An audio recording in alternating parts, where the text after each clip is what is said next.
Assalamualaikum warahmatullahi wabarakatuh.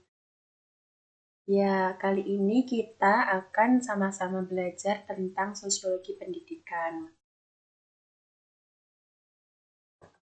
Diharapkan dari pembelajaran ini kalian bisa mengetahui. Nih, sudah dibuat peta konsep tentang sosiologi pendidikan, yaitu tentang hakikat. Kita akan belajar tentang hakikat sosiologi pendidikan, tentang paradigma sosiologi pendidikan, tentang perspektif sosiologi pendidikan, tentang pendekatan sosiologi pendidikan, tentang teori-teori yang ada dalam sosiologi pendidikan, serta asumsi sosiologi pendidikan.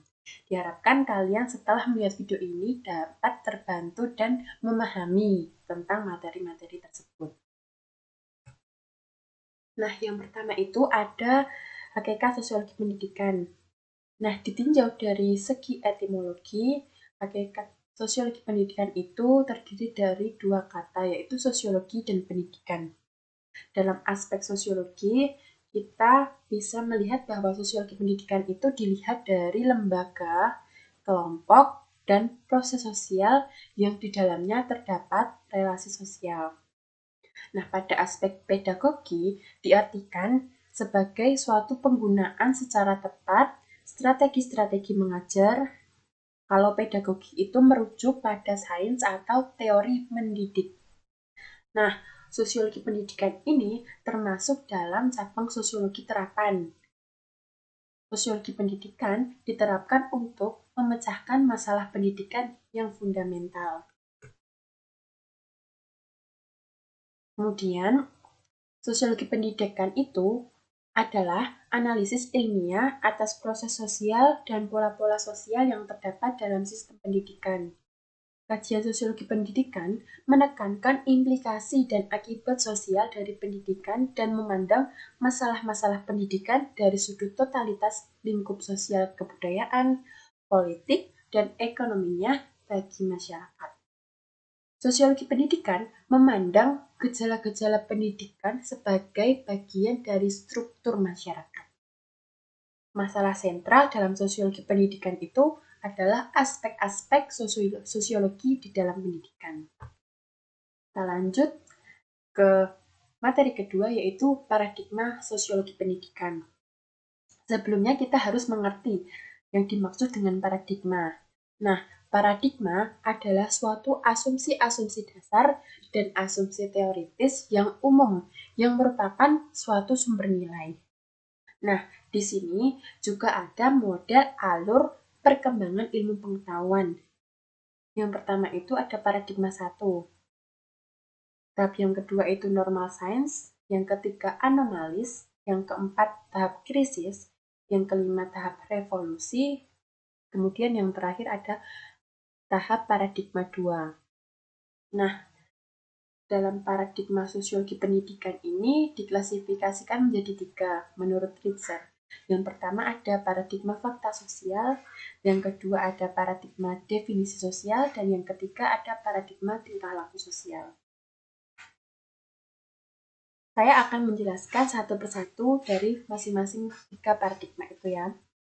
Yang pertama ada paradigma fakta sosial. Paradigma fakta sosial itu memandang ada sesuatu yang di luar dunia ide dan harus dilakukan penelitian secara filsafat. Nah, dalam paradigma fakta sosial ada 2 bentuk, yaitu material dan non-material. Material itu nyata atau dapat kita saksikan langsung di masyarakat, seperti norma dan hukum.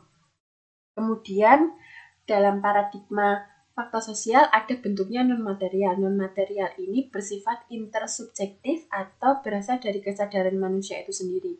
Misalnya emosi seperti egoisme dan altruisme, juga opini. Kemudian, pokok persoalan yang dibahas dalam paradigma fakta sosial ini ada 2, yaitu struktur sosial dan peranata sosial. Kemudian, dalam paradigma fakta sosial ini ada 2 teori besar, yaitu teori struktural fungsional dan teori struktural konflik. Dalam teori struktural fungsional itu memandang atau menekankan keteraturan dan mengabaikan konflik serta perubahan.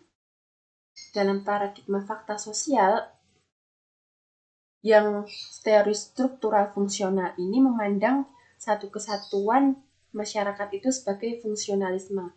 Jadi tidak berfungsinya satu bagian akan mempengaruhi bagian yang lainnya. Kemudian yang kedua itu ada teori struktural konflik, memandang bahwa perubahan itu adalah suatu keniscayaan di dalam masyarakat. Perubahan mutlak terjadi dan ditandai dengan pertentangan-pertentangan antar unsur yang ada di dalam masyarakat. Jadi, dalam teori struktural konflik ini memandang bahwa keteraturan itu akibat tekanan dari golongan yang mempunyai kekuasaan. Dan penyebab konflik itu disebabkan karena kekuasaan itu tadi. Nah, kemudian kita akan beralih kepada yang kedua, yaitu paradigma definisi sosial. Paradigma ini dikemukakan oleh Max Weber. Dalam paradigma definisi sosial, itu sosiologi adalah studi tentang tindakan sosial antar hubungan sosial yang ada di dalam masyarakat. Nah, apa yang disebut tindakan sosial? Tindakan sosial adalah suatu tindakan individu yang mempunyai makna atau arti subjektif bagi dirinya kaitannya dengan tindakan orang lain. Sebaliknya, tindakan yang ditujukan kepada benda mati dan tidak mempunyai makna atau arti subjektif bagi orang lain itu bukan merupakan tindakan sosial. Contohnya seperti melempar batu. Jika kita melihat orang melempar batu di sungai, nah itu belum termasuk tindakan sosial. Kalau orang melempar batu di sungai dan mengganggu orang yang memancing, itu baru dinamakan tindakan sosial. Gitu. Kemudian kita beralih pada paradigma yang ketiga, yaitu paradigma tingkah laku yang dikemukakan oleh B.F. Skinner. Nah, dalam paradigma tingkah laku ini, objek studi konkret realistisnya itu adalah perilaku masyarakat yang nampak dan kemungkinan berulangnya. Dalam paradigma tingkah laku sosial ini, pusat perhatian ada pada hubungan antar individu dengan lingkungannya. Baik, langsung saja lanjut ke materi selanjutnya, yaitu mengenai perspektif dalam sosiologi pendidikan. Yang pertama itu ada perspektif mengenai struktural fungsional. Jadi menurut perspektif ini, dalam suatu masyarakat itu di dalamnya itu terdapat sebuah sistem. Di dalam sistem itu sendiri, di dalamnya lagi terdapat sebuah subsistem. Nah, subsistem itu memiliki fungsi masing-masing yang tidak dapat dipertukarkan satu sama yang lainnya.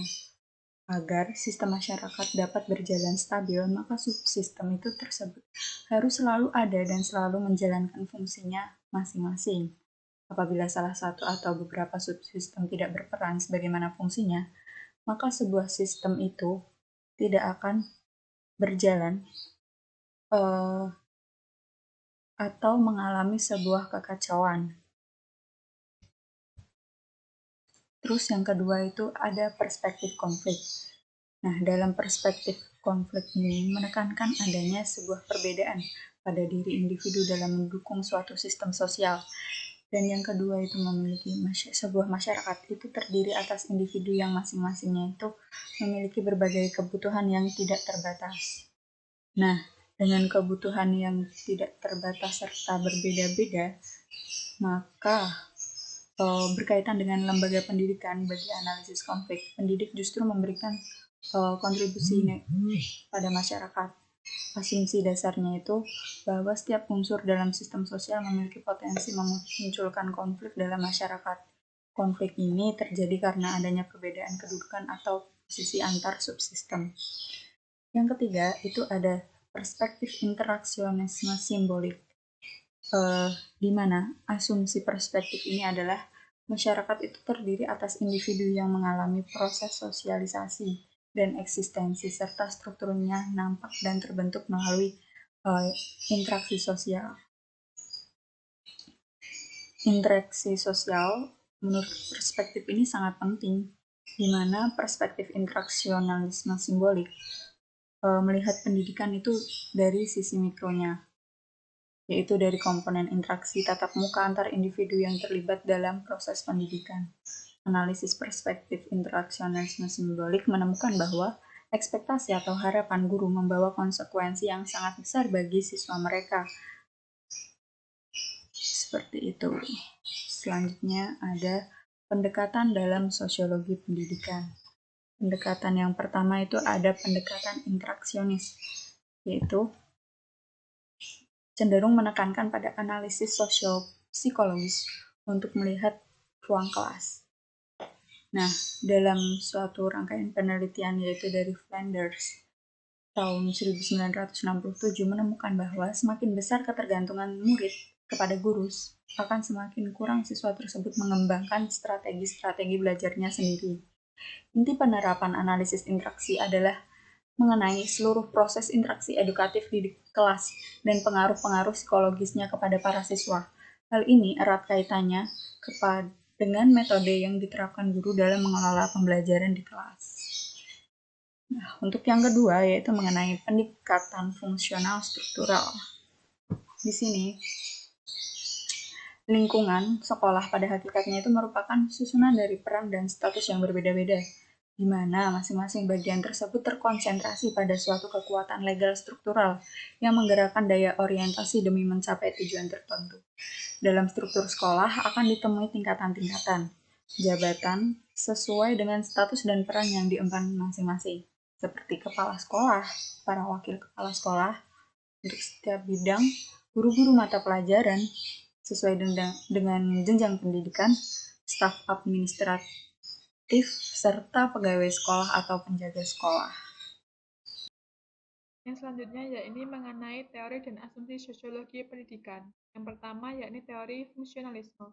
Teori ini didasarkan pada asumsi bahwa lembaga merupakan bagian dari masyarakat dan memiliki fungsi masing-masing. Mereka memiliki kontribusi untuk menjalankan tugasnya. Contoh lembaga yang dapat kita temui dalam masyarakat yakni lembaga keluarga. Lembaga keluarga memiliki fungsi yang pertama reproduksi, sosialisasi, maupun afeksi. Selanjutnya yakni lembaga ekonomi. Contohnya ialah pasar. Lembaga ekonomi memiliki tiga fungsi. Yang pertama fungsi produksi, fungsi distribusi, dan fungsi konsumsi. Yang selanjutnya yakni mengenai teori konflik. Teori ini didasari asumsi bahwa ketegangan yang terdapat dalam masyarakat disebabkan adanya kompetisi kepentingan individu dan kelompok. Tokoh yang mengemukakan teori konflik yaitu Karl Marx. Zaman dahulu kala, masyarakat dibagi menjadi dua kelompok, yakni kelompok borjuis atau lembaga dan kelompok proletar atau kelompok buruh. Sayangnya, kelompok buruh ini mengalami penindasan, eksploitasi, dan mendapat penghasilan yang tidak layak. Oleh karena itu, ada dominasi satu kelompok terhadap kelompok yang lain. Nah, Karl Marx ini bercita-cita untuk menghapuskan kelas sosial di masyarakat. Yang terakhir yakni teori interaksi. Teori ini dilandasi oleh asumsi bahwa kehidupan masyarakat menekankan pada pandangan pikiran sehat terhadap realitas, peristiwa, dan situasi sekitar kita, serta bagaimana reaksi kita menyikapinya. Sebelumnya, apa sih itu interaksi? Interaksi dapat diartikan sebagai hubungan timbal balik antara individu dengan individu, individu dengan kelompok, maupun kelompok dengan kelompok. Nah, interaksi itu terdapat dua syarat. Yang pertama adanya kontak atau bertemunya kedua belah pihak secara fisik maupun menggunakan alat, dan yang kedua yakni komunikasi atau ada penyampaian pesan. Nah, gimana nih teman-teman? Kita udah belajar banyak ya hari ini tentang sosiologi pendidikan. Kesimpulannya, dalam sosiologi pendidikan, kita dapat belajar mengenai ilmu sosiologi dan pendidikan, serta bagaimana implementasi dalam kehidupan masyarakat. Sosiologi pendidikan menekankan pada implikasi atau akibat dari masalah pendidikan yang dipandang dari sudut sosial budaya, politik, maupun ekonomi. Nah, sebagai bahan refleksi, teman-teman bisa menuliskan pengalaman atau hal baru apa aja sih yang teman-teman dapat dalam video ini. Tulis di kolom komentar ya. Oke, sekian video dari kami. Terima kasih teman-teman semua udah menyaksikan video pembelajaran hari ini. Marilah kita tutup dengan bacaan Alhamdulillah. Terakhir, kalau ada suku di ladang, boleh kita mengerti. Kalau ada umur panjang, yuk berjumpa lagi. See you in the next video.